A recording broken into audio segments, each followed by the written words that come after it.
Alrighty, episode 94 of the Paws podcast, 6 away from the big 100. Jake Gibson, and we have a very special guest. We have Nick Garrido, assistant AD, and I would say director of live production, if I'm correct, of your exact title. Yeah, assistant AD. I think it's just live productions, but I think director live, it's all the same. How we doing? Excited to have you on, man. Yeah, excited. Thanks for having me guys on, and congrats on getting closer and closer to 100. It's a big milestone. We appreciate it, man. It's always fun to talk to the people, behind the scenes, the people that, we think deserve a lot of respect and then some insight on what they do here for FIU Athletics, which is a lot, to say the least. So we appreciate your time, Nick. Of course. No, happy to talk. Happy to give the audience kind of an in-depth look on what goes on behind the scenes. Yeah, and people don't know what for what you exactly do. If you just want to talk to them more or less, when did this interest begin for you to start, being kind of behind the scenes, doing all this TV production stuff? Yeah, so I graduated from Boston University, and typically, how most people start in this business, I think is pretty much mine, which was, very involved in student radio, writing, very similar to you guys when you guys are at FIU, like right. No different than I was. I was writing, I did play-by-play on their student radio, I was newspaper, I was pretty much involved in anything sports related. I always knew I was going to get on the sports track. Didn't probably about maybe my junior year probably realize that I had more of an interest in behind the scenes. Mm-hmm. That's kind of where that took off. I think I still did a lot of radio play-by-play and still did a little bit of commentary, but my on-air stuff kind of more towards my back half of my college career kind of went away. And did a lot more behind the scenes, even college stats. Did a lot more stuff behind the scenes, and then that's kind of how my production element kind of took off from there. And then that's kind of how that started. Yeah. So just obviously, you kind of mentioned it a little bit. You're from Miami. You went to Boston. Just talk about that experience there. What was Boston College like, or University of Boston? You want to maybe rephrase that because it's Boston University, not to be confused. Terriers, yes. Oh, okay.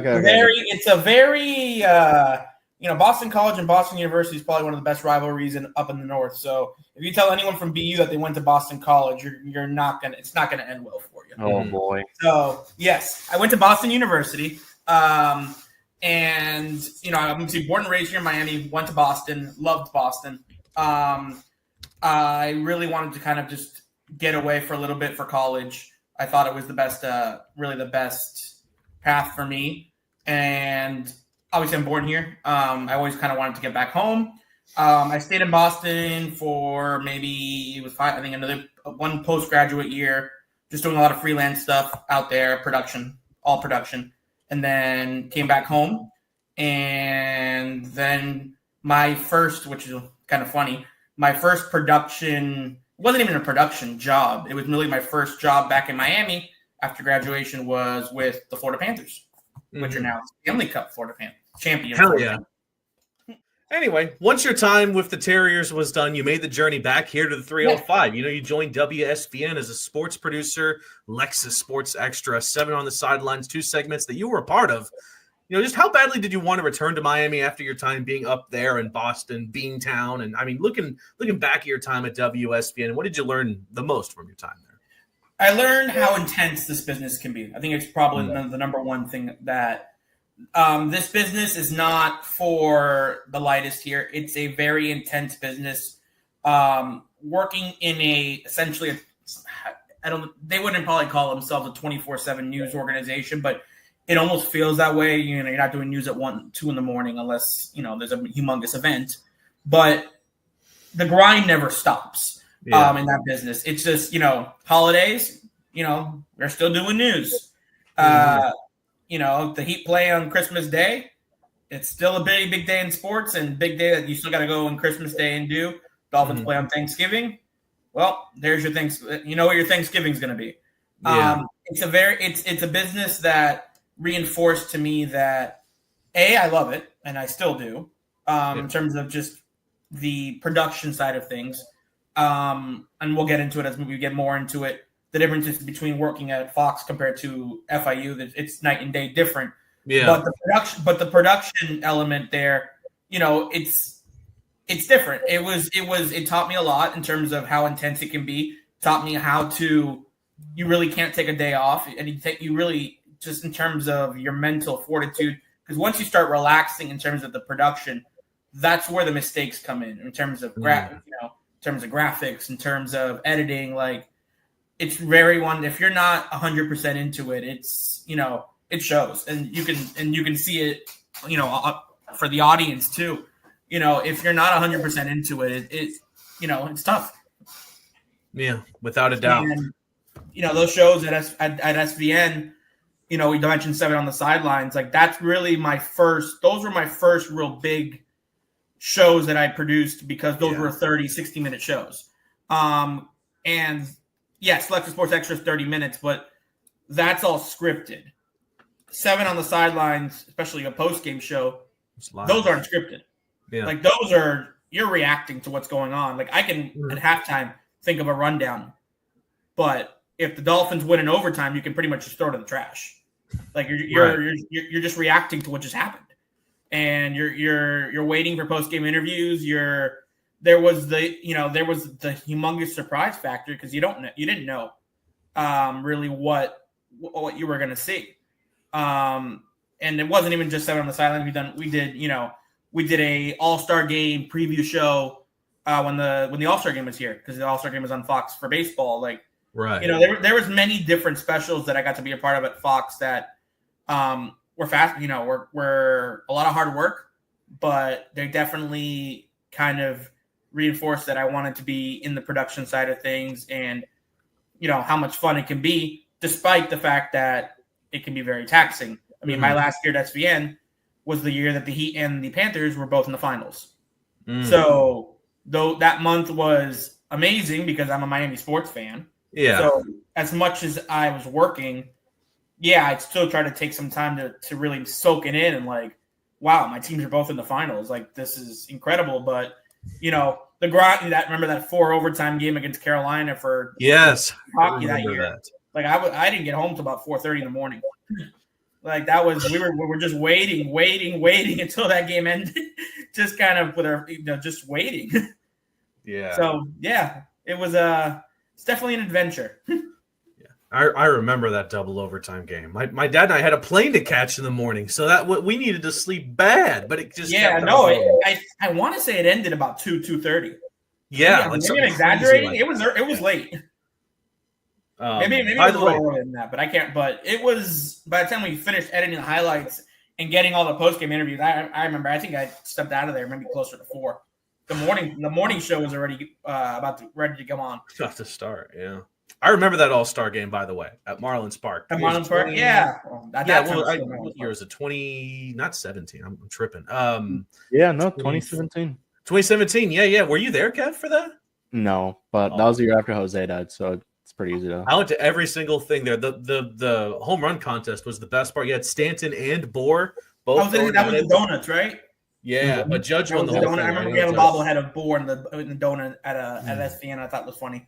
Yeah. But and again, like, for like that kind of pregame show, like, I think for that one, it was probably one of the hardest shows that we had to produce, because we didn't produce 30-minute baseball shows. Like, that's just not what we did. Like, Dolphins, we had plenty of experience, but like, we want you guys to do a 30-minute pregame show in the All-Star game. Yeah, of course, I know baseball, but that's not obviously it wasn't 30 minutes on the Marlins. Like, it's just not. We had to make it more of a national show. Yeah, you had the local stories, but I remember the brainstorming sessions for that show was, took a while to come up with a nice 30-minute show that I think people would want to watch. Anyway, that all brings us to FIU. Just asking you, what made you set your sights, coming here? Either being, you saw an open position, or you just wanted to work here, or maybe you got a heads up from either someone at WSBN or from FIU that got you here. What got you to FIU?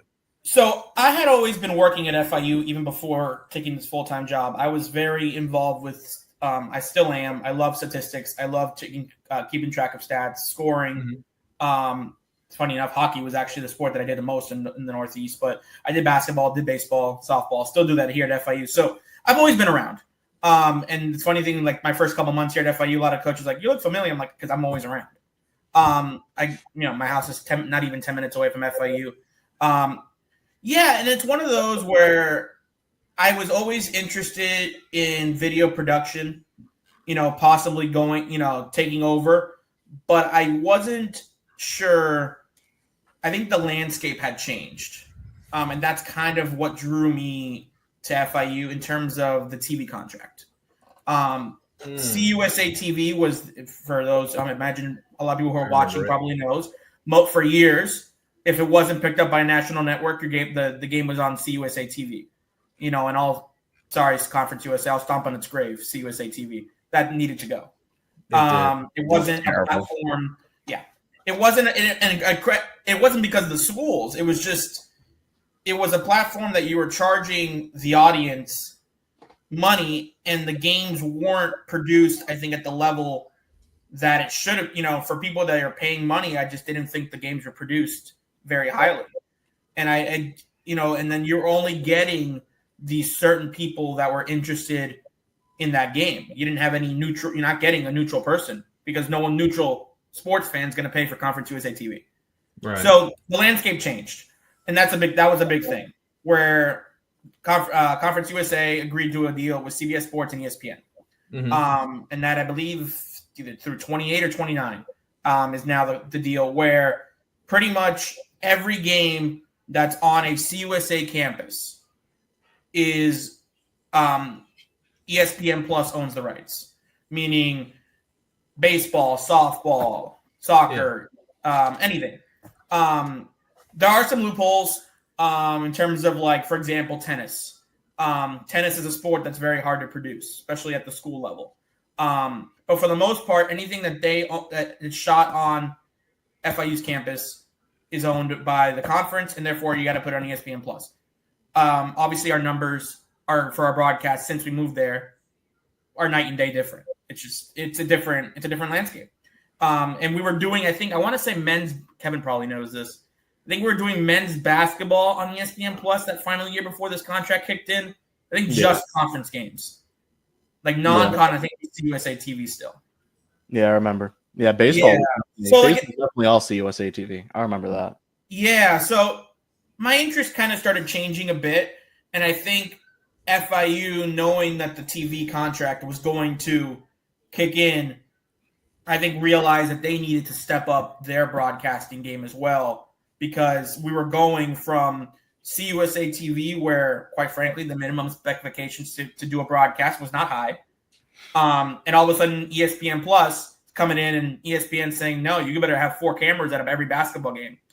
So I think it's a kind of a combination of, I think it was a perfect fit for both parties. For FIU, who needed someone with experience to come in and realize that, we needed to basically get our productions at a higher level. And for me, it was looking for a little bit of a different experience. I had been at SVN for 7 years, and I think ultimately, that kind of, I was really looking for something new to take on, something to kind of just make my own at that point. I think the local news, while I didn't mind it at the end, and I, what some people, it's still, I still enjoyed my time. I think my time working the live games, to me right now, is better for me than doing post-game studio wrap-up shows. I enjoy the live game, just that aspect of it a ton. And that's obviously not something that I was getting at SVN. We're not producing the national Fox, recap show that's coming out of California. So I enjoy just having, the game itself and having to put that game on and not knowing exactly what's going to happen. Yeah, definitely, for sure. So talk to us about what your, I guess, game day experience looks like. And you can talk about all sports. I know they're all a little bit different, but the one thing that is, that stays a constant is how early you guys get there. And, I get there pretty early, but you guys are there even before me. And it's crazy what you guys do. Yeah, no, it is. And I think it varies a lot based on what sport it is and because of the infrastructure. I think for all the different sports is different. I'll start with football because that seems the one. Obviously, football is the crown jewel. I think for a 6 o'clock game, I'm probably getting there about 10 a.m. Yeah, about 10 a.m. You're probably starting to just double check graphics. You're double checking post production. You're really just looking over everything, and you don't want to set. The funny thing is, I always tell people like you want to set up early, but for the outdoor sports, and of course, if you're in South Florida, you understand why I'm about to say this. You can't set up too early. Why? Especially in September, it always rains. Yeah, you don't want to. And yes, you have rain covers, you have tents, you have all that, but you guys know, you guys are South Florida guys. Sometimes it's a monsoon, and a monsoon's going to hurt the equipment. I don't care what you put on it. So yeah, for the outdoor sports, football and soccer in September, I think is the most difficult to put on. I'll be honest, because you're getting the weather. You're having to look at the weather every hour. You are. I think for me, baseball in February, when it's mostly nice, you're going to have a day every so often where you get a lot of rain, but you're not having to deal with the elements.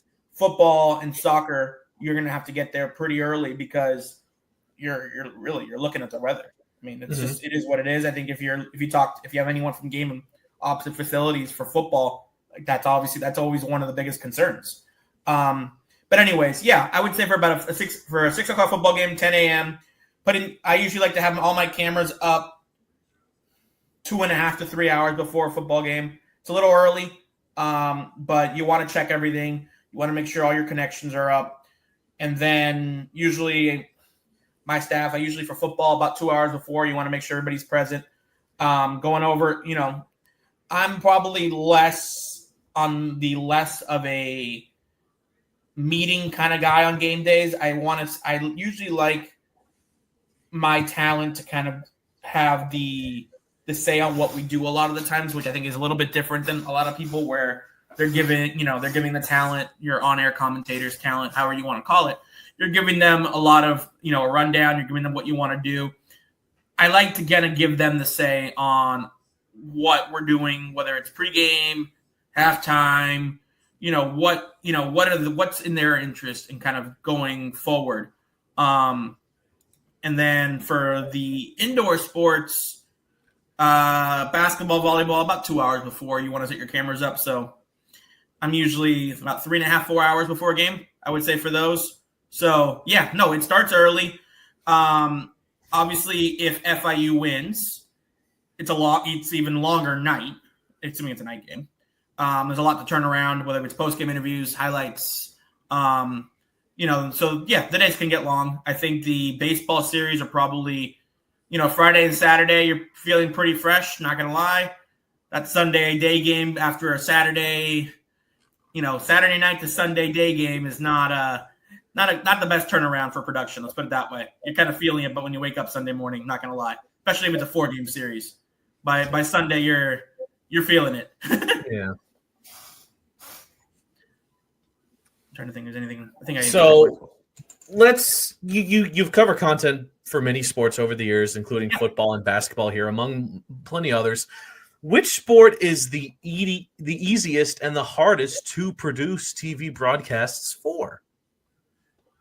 Good question. And I kind of knew I expected this one, and I didn't really have a concrete answer for you guys. Oh, damn. I will say this may surprise a lot of people, but I think one of the hardest sports to do well is volleyball.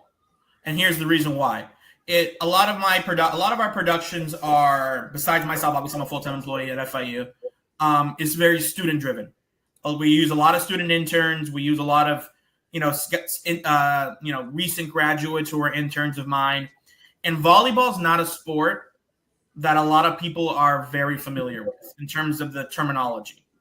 So, like, for example, I think no one really wants to do, the graphics for volleyball. Like, a lot of people don't know what a kill is. It's just not something you guys know. Obviously, you could probably recite every statistic in football. If I put you a kind of a notes on volleyball, you probably would get a few. Okay, you guys would get some. I'm sure you would. But it's not a sport that a lot of people are just that familiar with. So when you're doing, all right, I can go put on a 2 or 3 camera, shoot a volleyball. But if you want to do it well with graphics, with stuff flying in, for a lot of the students, that trips them up. It's just not. It's not a sport that they're that familiar with, and it's all right, so you want to, sit down with them and kind of go over the game. It's tough. It's fast. And if you're doing stats if you're learning how to do stats for volleyball, Kevin, I'm not sure if that's one of the sports that you do stats for, but it's tough. There's a lot going on. That's the toughest one stat I've heard. So yeah, no, it's probably the toughest to stat. I'm not that one in basketball. Yeah. Yeah, it's a lot going on. I think to do it at the level that I would want, volleyball is probably one of the toughest. The easiest, probably soccer. And the reason why I would say for soccer, in terms of if there's no elements going on to it, is at the end of the day, there's a lot of pauses in the action, whether it's, substitutions. There's a lot of time to kind of reset. And you're also probably not having that many pre-production elements to it because there's no commercials. You got nowhere to go. Like, yes, you're going to have a halftime show to produce, but okay. But you're not taking commercial breaks. You're not coming out of breaks. Like, it's 45 minutes, 2 45-minute halves. Like, you're not going to a pre-produced package in the middle of a half. You're just not. So I would probably tell you soccer is the easiest. Volleyball at the level that I would want the productions to be is probably the toughest. And then with the caveat that another sport that's difficult to teach a lot is baseball, just because of the fact that baseball is probably the only sport where you're not following the ball. Not every camera person's following the ball. Okay. Because especially if there's runners on base, you're gonna have to split the cameras up to cover the runners. Because what happens if there's a pickoff? So there's a lot going on in a baseball game where your cameras, depending on what's going on, where the base runners are not necessarily following the ball. Because if the pitcher's going to a pickoff move, someone's gonna have a shot of the pitcher going to first base. But if everyone's shooting the batter, well, what happens if the pitcher guns down somebody at first? You don't have a shot. Nobody has. So, yeah, there's a lot of terminology for baseball too. So, but yeah, I would say that's kind of my answer on that one. So you started here in August of 23. Just since then, what tips, tricks, or what have you learned to make the broadcast, better and obviously the best quality possible? And I know at FIU, it's FIU sometimes, so you definitely have to learn your ways through, I guess.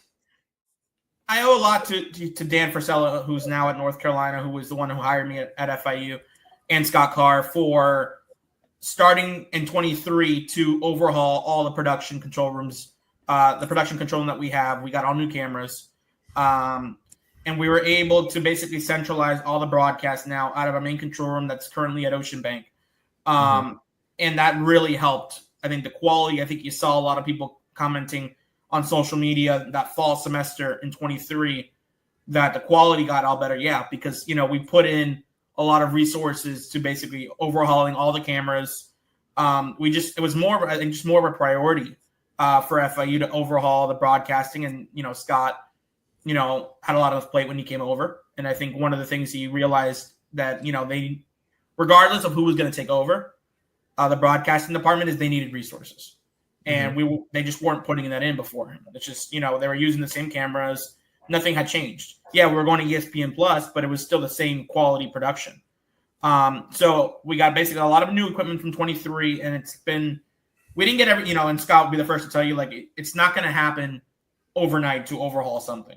We were able to at least start getting our productions more in line with the rest of the conference, which I would be confident to say if you tune on any other CUSA production right now, I would put our productions in line with what you're watching. I think where camera-wise, I think the quality of the cameras, I think the staff, how many cameras per game, I would put our productions right in line with everybody else, with any really mid-majors.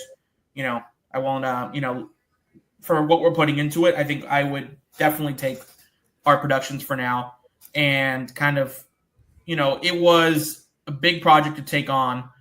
But I like where we're at now, especially, going back to your original questions on things that I would take away or whatever I learned from there is that it wasn't going to happen in a day.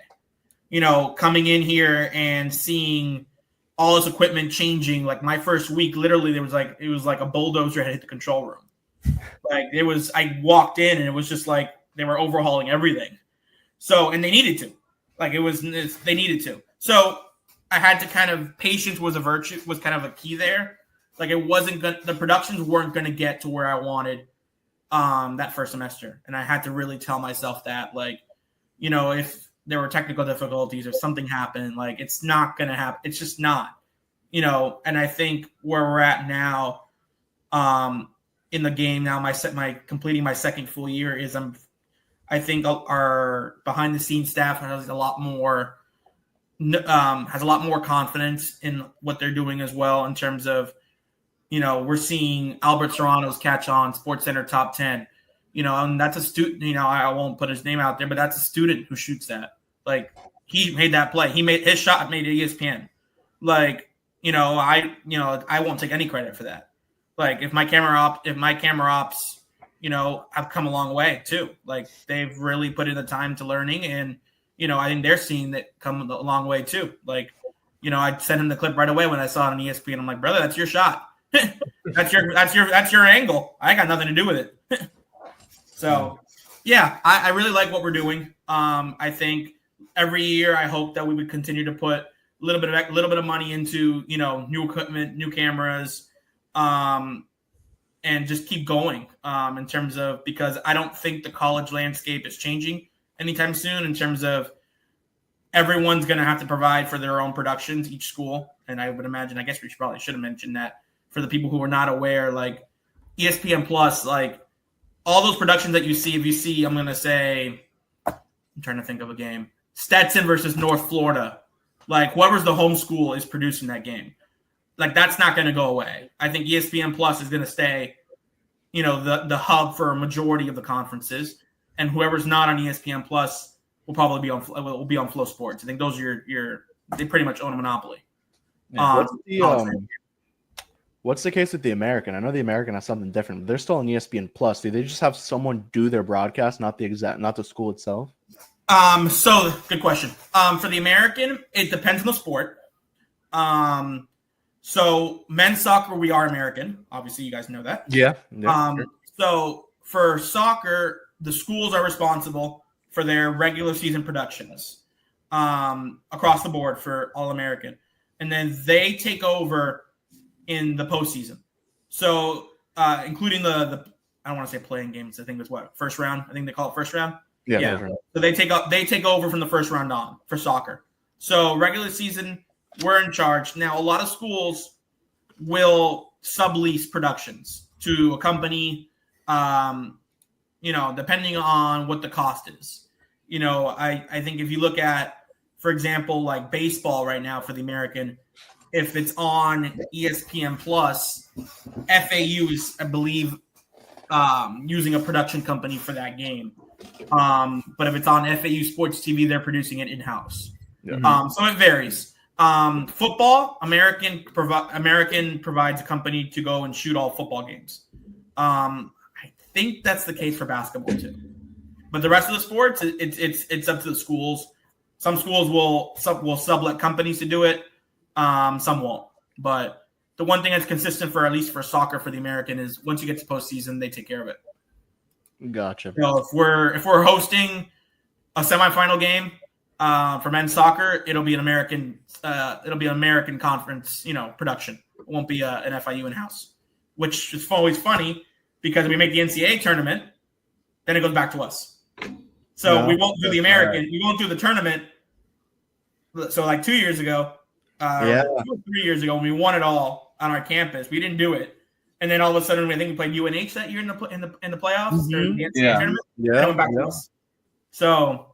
And Mercer, we had the Mercer game here too. We did have the Mercer. That's a game I produced. Yep, we did Mercer, and then So it's. I like that they do that because it shows a commitment to it.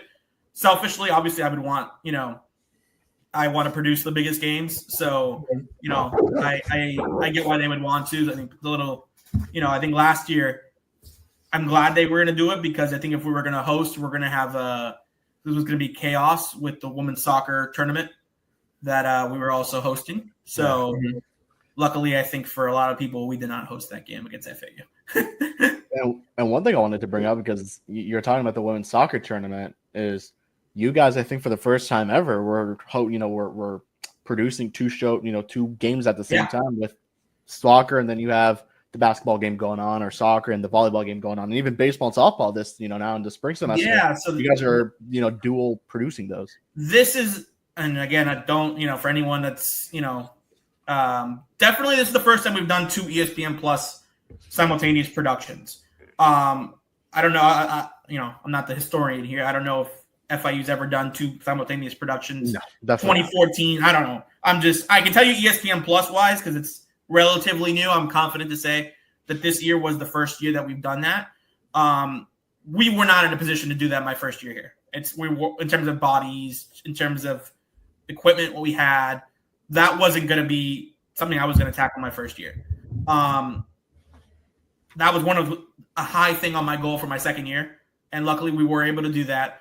The conference helped out a lot in terms of getting us some loaner equipment that we needed. And the biggest thing was obviously, like you mentioned, the soccer tournament. And that was kind of our first trial run of, can we actually do 2 productions at once? And I thought it worked well. I think we, learned a few things, but, a lot of people would walk by the control room. I remember it was that Friday night. I think we were playing middle in soccer, the semifinals, and then basketball was playing Abilene Christian, and saw that we were producing soccer in the control room, and we're like, wait, and then all of a sudden they're like, wait a minute, where's the basketball broadcast coming from? And I would point to where they were, and they're like, whoa. So yeah, no, it was the first year that we've done it. And it was a trial run in November. And I thought, since it went well, I said, I think baseball and softball, let's do it. And I think we needed to do it because this year more than ever, you see a lot of conflicts weekends. Like last year, it was like baseball played one weekend, and softball played, then baseball, then softball. This year, it feels like they're both at home, like every same weekend. Yeah. Which I understand, but I would like to see them split out a little more. Thankfully, that was the case with basketball, with the basketball teams. Yeah, no, it's it's weird, especially for me.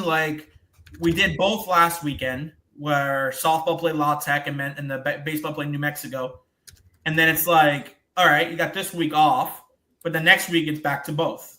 So it's it's weird, but hey, we can only do what the conference assigns our sports, and we have to go with the flow. But I think doing 2 productions at once is needed. I don't think it was fair to either baseball or softball that we were picking one week at one team or the other. We did it pretty evenly, where, if we were doing baseball one weekend and the next weekend we'd have conflict, we would do softball. But regardless, that's tough to pick. You make your pick before the year starts, but, it's tough. I think both teams, especially this year, I couldn't imagine picking this year, considering the years that they both have had. I would have been, devastated not to be able to, broadcast one of their one weekend games for our teams. I mean, they're both playing ridiculous, putting the, some of those, baseball midweek madness for, aside, baseball and softball both have had really good years.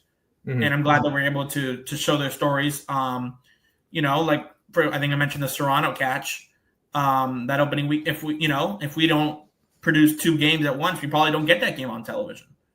It's just not, we don't have the ESPN Sports Center top 10 play.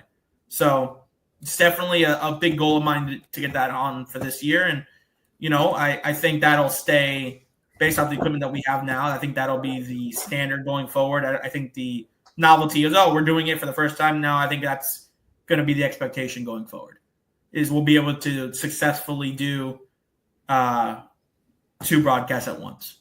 So it's really more of a spring conflict than anything in the fall. But if we do have one in the fall, I'd expect to be able to do 2 at once. So talk about some of the relationships that you and the other producers have with the men and women in front of the camera, like Corey Brooks, for example, to make sure everyone is as dialed in as possible when things get going.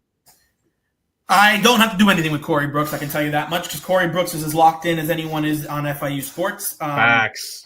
I will tell him to his face. I will tell anyone who asks. I think Corey is as locked in as anyone.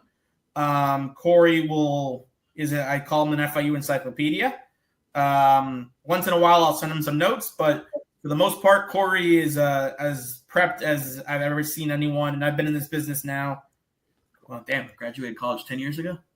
But he is as locked in on something as you can see. Corey is great to work with. He knows what he's doing. And I think what separates Corey to me is the fact that, yes, football will always seen as the big sport on campus and will always be, no matter what, on a D1, just how it is. But he spends so much time caring about all the Olympic sports too, like softball, soccer. He puts in so much time on all those sports, and to me it shows. Like, he really preps just as much for those, and he takes ownership of it. And I think for him, like, I know it's also tough. The spring is also tough a little bit because he's like, when we're doing baseball and softball the same weekend, he's got to pick one.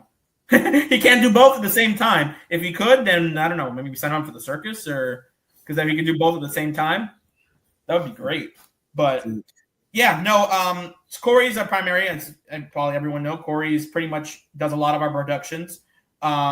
Steve Goldstein, which was a big news at the time, did a few football games for us in the fall of 2024. I expect him to be back in 2025. We're obviously still waiting on the national TV schedule. So we don't know, for football, we don't know what games we'll produce in-house. So that's really, once we find that out, and then we figure out which games we're producing, and we look at the Florida Panthers schedule. Obviously, we all know Goldie as the play-by-play voice of the Florida Panthers, also the Miami Dolphins football pregame shows. Not pregame shows, excuse me. Regular season games on CBS.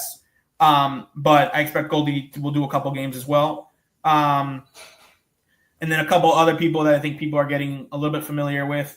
And I think she's really come along a lot in the fall. And I expect her to have more of a role with us going forward, is Haley Sutton, who's at CBS Sports HQ. Was that I want to say she was at TVJ. No, she was on Channel 6 here locally, and that's how I knew of her. She was our primary soccer analyst for women's soccer. She kind of came on. She kind of came on a little bit later in the fall with me, and then she ended up doing a lot of sideline reporting for basketball. I think you'll see her more. One of my goals for next year is to be able to do sideline reporting for football, and do it at the level I expect. Because I think a lot of people were asking me, can we add a sideline reporter for football last year?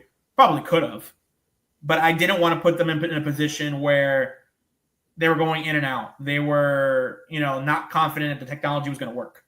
I think that's one of my goals for next year. I think you'll spend a lot of time in the summer trying to make sure that technology-wise we're able to get that. You'll see her hopefully a lot on the sidelines for football and obviously soccer. She's a former soccer player at North Texas. I think she's fantastic with soccer. I know the women's soccer team really enjoyed having her on. And, Coach Jonathan Garber obviously, loved our soccer commentary team. So I think we have a great group of on-air commentators. I think I'm a little spoiled in some ways because I think a lot of them are already there when I got there. It was more of just, providing the leadership where no one had to worry about technology failing or the scheduling. Like, everyone knew what game they were assigned to. I think there were some things that had to be cleaned up when I got there. But and spoiled in a way that a lot of them were already there when I got there. So it wasn't like I was going to find a ton of commentators, even a Billy Gill, for example, who had already done a couple games there before I got there.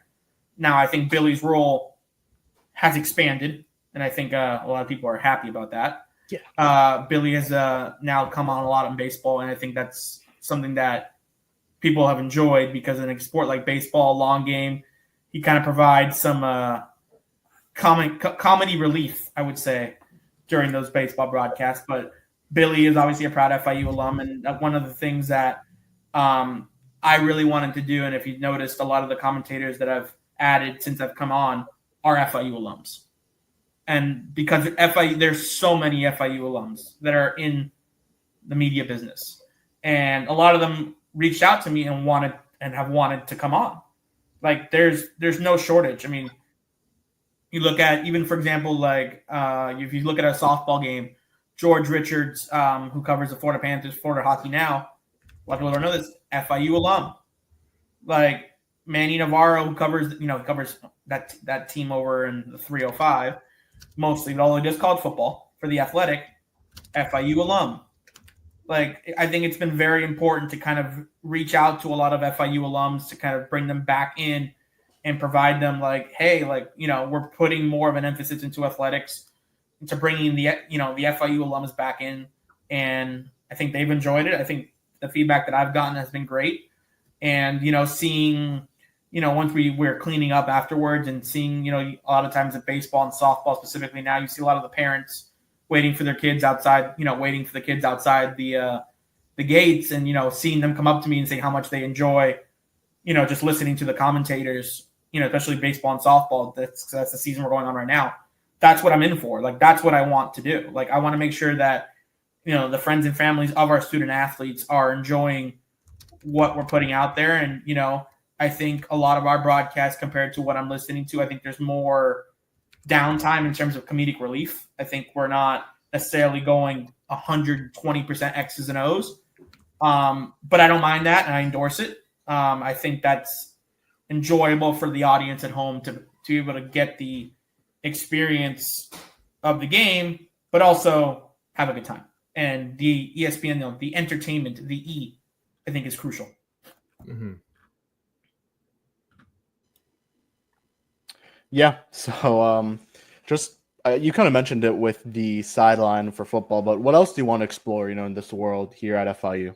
What else do you want to bring along? Like what can we expect in the next couple of years, from your production, from your crew, in terms of what you want to add, what you want to improve? I think there's a lot to do. So I think my first year, the biggest, hold on, my dog is coming back in. I'll just kind of restart. My first year, my big project was baseball and softball, overhauling that. We didn't have a center field camera before my first year here.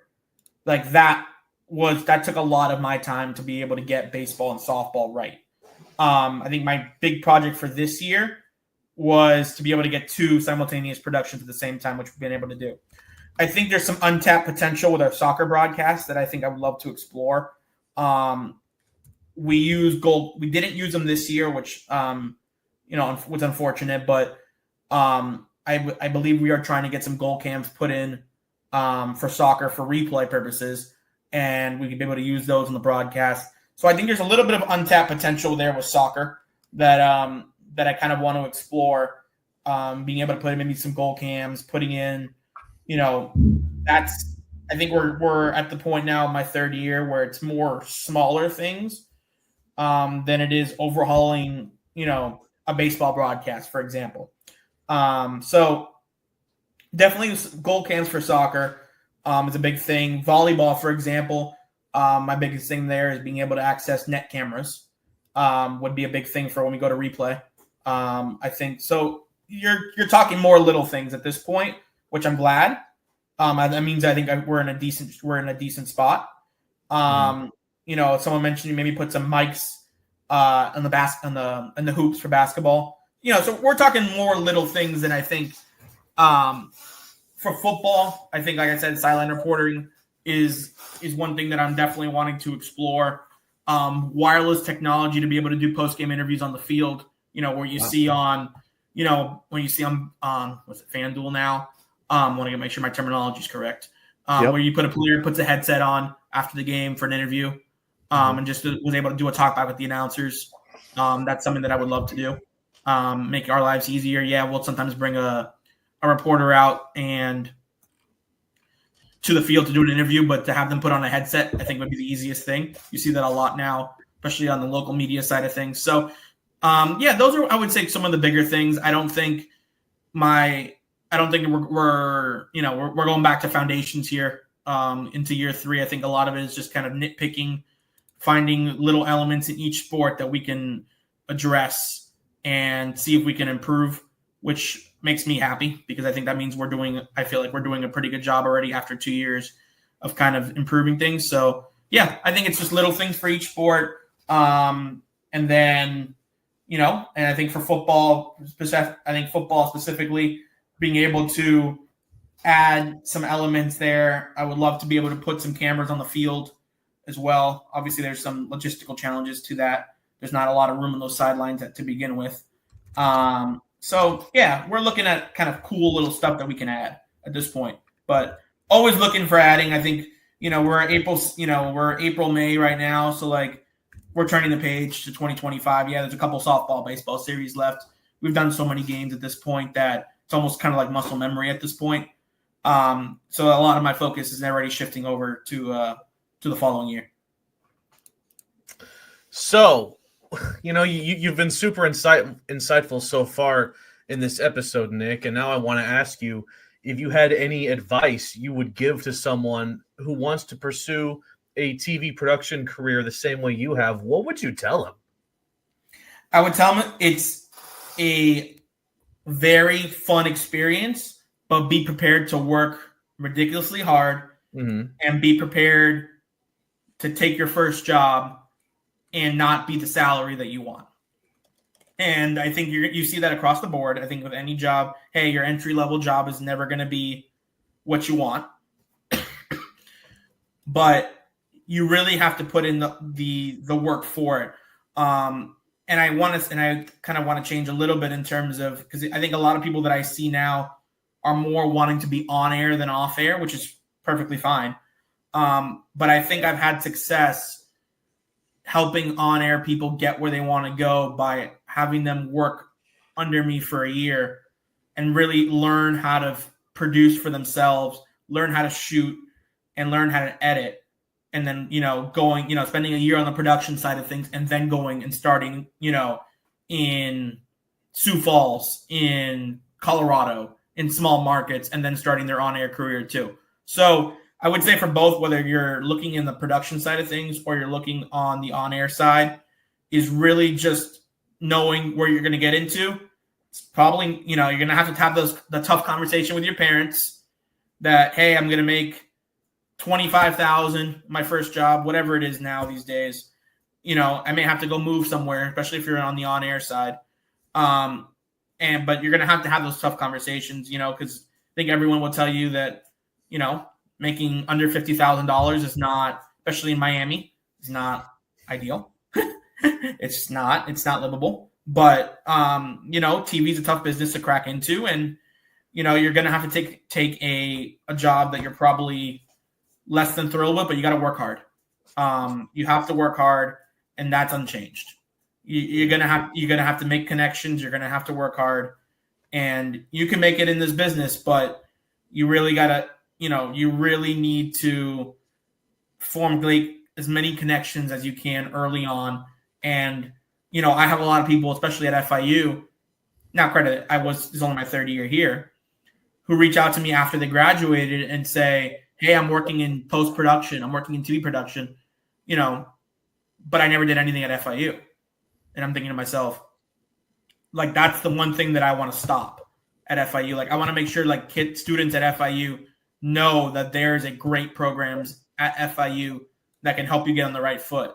Like, I got a ton of those my first year of just, hey, I really want to help, but like I graduated. And, so like a lot of kids felt like they missed a lot of their opportunities. So, Kevin will tell you, we'll try to spend one day a month, one day every couple months, on the Biscayne campus, just trying to talk to students, just trying to make myself available because, that's what students need to be doing these days is, I had like 4 internships when I was in college. Like I did radio, I did newspaper, I did stats, I did, and I still do 20 million things here. So that hasn't changed. But, making sure that you're putting yourself in the right position for when you graduate, I think is probably the thing that I would tell people is make sure you utilize your college experience.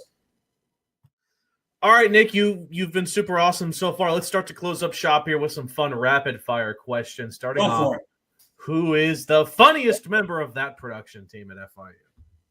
Ooh, funniest member. Ooh, there's a lot of funny.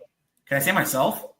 Hey, if you think it's you, go for it. Yeah, go for it. I think a lot of my staff would say me, but I'm just glad that the director intercom is not available post game. Let's put it that way. There's a lot that goes on behind the scenes during a game that I'm glad. I think some coaches would love to hear my actual honest commentary, but no. I would say myself. I'll say Jacob Bennett too. If anyone who's met Jacob, he's a very quiet individual. But man, when Jacob starts talking, I think I almost want to fall off my chair. I love it. So, what's the most viewed broadcast you've ever done here? I know a lot of soccer games are pretty much viewed a lot, football as well. So, if you don't want to do most viewed overall, and then most viewed for football. Yes, I was going to say football is always going to be heavier. It's going to be heavier. I want to say that FIU Liberty homecoming game off the top of my head did about 40,000. Wow. So that's probably the highest. What I always tell people will be the highest games will be the games that are what I would call a standalone game, meaning you go to ESPN Plus and FIU is the only game on. Because those games will do well. Okay. That FIU versus Stonehill baseball game on a Monday, that fourth game of that 4-game set, 13,000 people tuned into that game. If that was a Friday afternoon, not going to happen. Yeah. But it's probably the only game on at Monday at noon. That's why FIU. That's why CUSA did nothing with CBS. Yeah, they played Seton Hall on a Monday last year, and I want to say it was about the same. I think men's basketball played the December 30th, I want to say. It's either IUND or Utah Tech. It was a Monday at noon. I remember. That game did ridiculously well, too. So it's really a lot of it is also is the day and the time of the game for most watched. Yeah. That's a humongous point. A Friday night conference baseball game, when you're going against 60 other baseball games, probably not going to draw the most. But if you get a standalone game in any sport, you're going to do well. I think our Saturday morning opener for women's soccer on the day of a football game did it like 10,000 people were tuning in. Wow. So it really just depends. So where is the go-to spot to grab some food on campus for you? Ooh, on campus, tropical smoothie. You can't go wrong with tropical smoothie. It's right next to the Ocean Bank. You got food there. You got smoothies. You can't go wrong. All right. Craziest production story at FIU. Craziest? Just like a crazy thing that may have happened or a crazy story, like some game or something like that. The first thing that comes to my mind, I want to say we were playing Western Kentucky women's soccer. And I think the coach got thrown out and then did the slowest lap, I want to say, off the field. Oh, my God. I remember this. Yes. That was great because we stopped a game and we were just waiting for him to leave. And I remember, I think Corey was doing the game, and then Corey's like in my ear, like, man, the shots you're getting of him just like walking are great. I'm like, well, there's nothing going on. He's taking his slow time. You have to kind of, you're getting him like just from like all different angles, just walking away. That was a fun one. I don't know if we've had any like crazy stories. I think Coach Jonathan Garber will laugh at this one. They played UTEP in women's soccer. I want to say. Oh my God, I remember those. Yes, where it was like a 4-hour delay. I think they had to get the conference approval to restart because it was so long of a delay. And we come back at like 6 o'clock on a Sunday and just all of a sudden resume the game. That was kind of funny. I think a lot of us were just like watching football in the control room, just kind of like waiting to figure out what was going to happen in that one.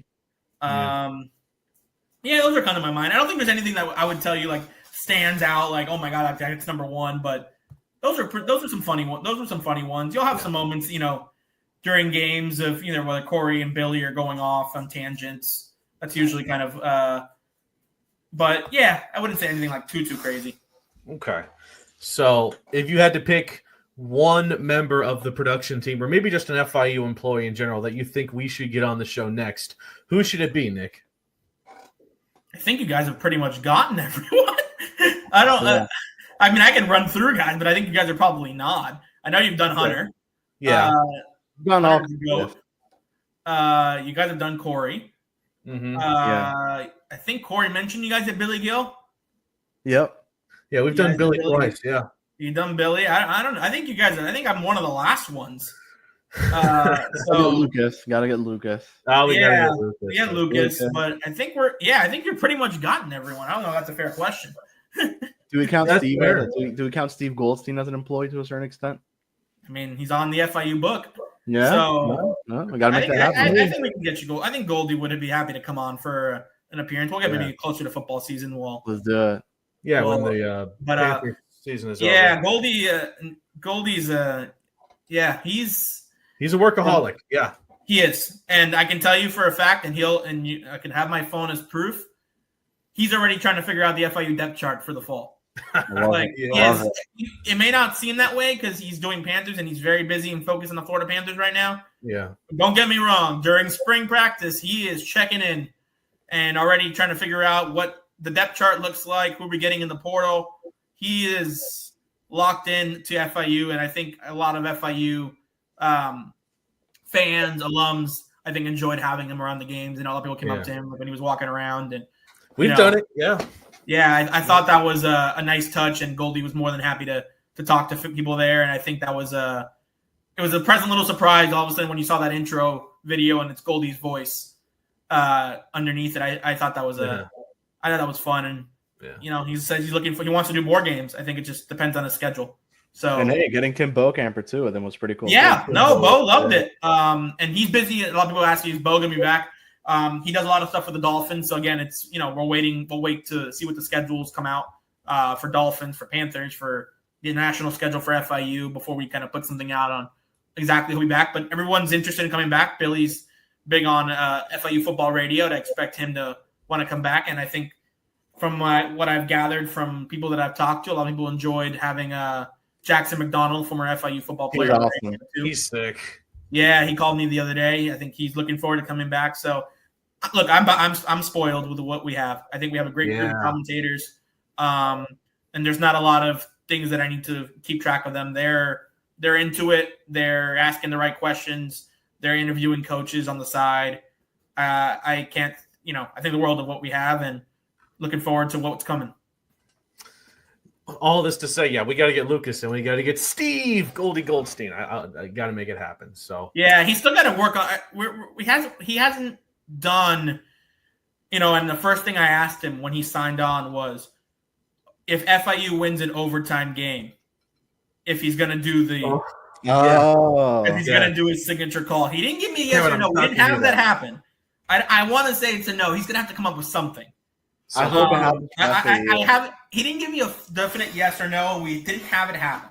So don't know what that's going to be like. But at some point, FIU football needs to win an overtime game when Goldie's on the call, and we need to make sure we need to figure out what his signature call is going to be.